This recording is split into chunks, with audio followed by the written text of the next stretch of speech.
ناظرین، کیا آپ جانتے ہیں کہ عراق اور شام کے پہاڑوں میں بسنے والی یزیدی لڑکیاں، جنہیں دنیا کم ہی جانتی ہے، ایک ایسی تہذیب اور فیشن کی نمائندہ ہیں جو ہزاروں سال پرانی روایات میں جکڑی ہوئی ہیں۔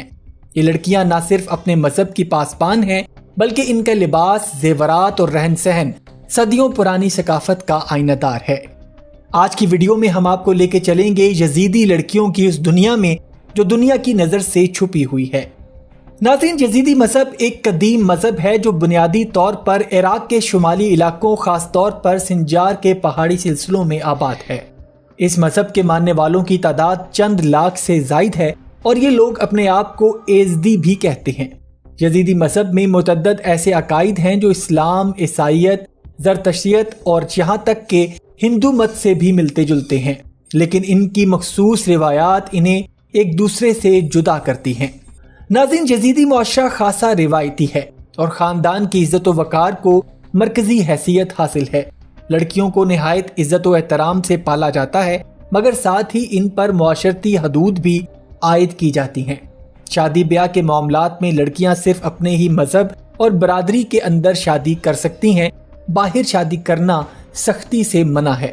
یزیدی لڑکیوں کا لباس ان کی ثقافت کا ایک روشن پہلو ہے۔ عام طور پر وہ لمبے فراق یا کرتے پہنتی ہیں جن پر کڑھائی، رنگ برنگی گوٹا پٹی اور نگینوں سے سجاوٹ کی جاتی ہے۔ روایتی دنوں میں یا تہواروں کے موقع پر وہ مخصوص یزیدی لباس پہنتی ہیں جسے خیرانی کہا جاتا ہے، جس میں سر پر سفید سکارف باندھا جاتا ہے اور لباس میں نیلے، سرخ اور پیلے رنگ نمایاں ہوتے ہیں۔ ان کے کپڑوں میں اکثر قدیم نشان یا مذہبی علامتیں جیسے کہ سورج یا مور کے پر کا ڈیزائن شامل ہوتا ہے، کیونکہ مور کا پر ان کے مذہبی عقائد میں بہت اہمیت رکھتا ہے۔ یزیدی لڑکیاں زیورات کی دلدادہ ہوتی ہیں اور وہ اپنے لباس کے ساتھ چاندی یا پیتل کے بنے بڑے کان کے بالے، گلے کے ہار، ماتھے کے جھومر اور ہاتھوں میں چوڑیاں پہنتی ہیں۔ یہ زیورات صرف آرائش کا ذریعہ نہیں بلکہ ان کی تہذیبی شناخت بھی ہیں۔ بازار میں یزیدی کاریگر خاص طور پر ہاتھ سے بنے زیورات تیار کرتے ہیں جنہیں لڑکیاں فخر سے پہنتی ہیں۔ یزیدی لڑکیوں کے بالوں کے سٹائل بھی منفرد ہوتے ہیں اور عام طور پر وہ لمبے بال رکھتی ہیں اور اکثر انہیں چٹیا کی شکل میں گوندتی ہیں۔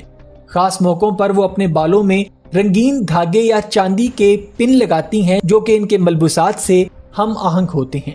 یزیدی لڑکیوں کے لیے سالانہ تہوار جمعیہ بہت اہمیت رکھتا ہے۔ اس دوران لڑکیاں خصوصی لباس پہنتی ہیں، مذہبی عبادات میں شریک ہوتی ہیں اور مخصوص روایتی رقص کرتی ہیں جسے ڈھول اور دف کے ساتھ پیش کیا جاتا ہے۔ یہ رقص یزیدی لڑکیوں کی روحانی وابستگی اور ثقافتی جوش و جذبے کی نمائندگی ہے۔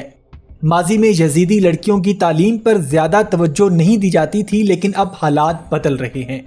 آج کی یزیدی لڑکیاں نہ صرف روایتی طور پر باشعور ہیں بلکہ تعلیم یافتہ بھی ہو رہی ہیں۔ وہ جدید تعلیم حاصل کر کے دنیا کو بتا رہی ہیں کہ یزیدی عورتیں صرف روایات کی علامت نہیں بلکہ علم، طاقت اور خود اعتمادی کا مظہر بھی ہیں۔ حالیہ برسوں میں یزیدی لڑکیوں نے سوشل میڈیا پر بھی اپنی موجودگی کا احساس دلایا ہے اور انسٹاگرام اور ٹک ٹاک پر آپ کو ایسی لڑکیاں نظر آئیں گی جو اپنے روایتی لباس اور طرز زندگی کو دنیا کے سامنے فخر سے پیش کر رہی ہیں۔ یہ نہ صرف ان کی ثقافت کی نمائندگی ہے بلکہ اپنی شناخت کے تحفظ کی ایک جرأت مندانہ کوشش بھی ہے۔ اور بدقسمتی سے 2014 میں داعش کے حملے کے بعد یزیدی برادری خصوصاً لڑکیوں کو بہت سی اذیتوں کا سامنا کرنا پڑا۔ ہزاروں یزیدی لڑکیاں اغوا ہوئیں، ظلم و ستم کا نشانہ بنی، لیکن ان مظالم کے باوجود ان کی ہمت اور جرأت آج بھی دنیا بھر کو متاثر کر رہی ہے۔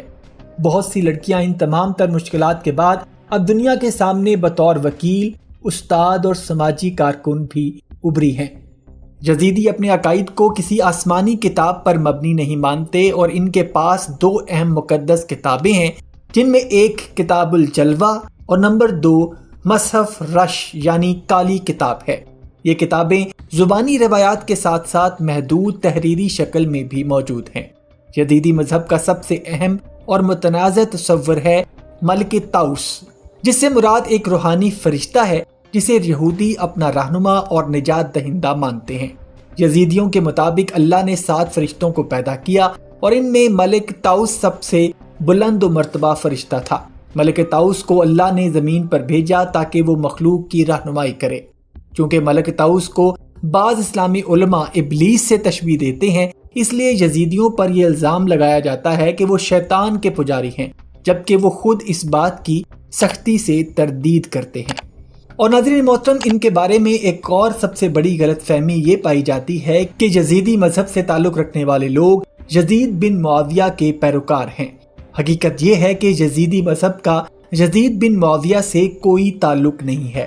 ان کا مذہب یزید نامی ایک روحانی شخصیت یا فرشتے ملک طاؤس سے منسوب ہے، جو اسلامی تاریخ کے یزید سے بالکل مختلف ہے۔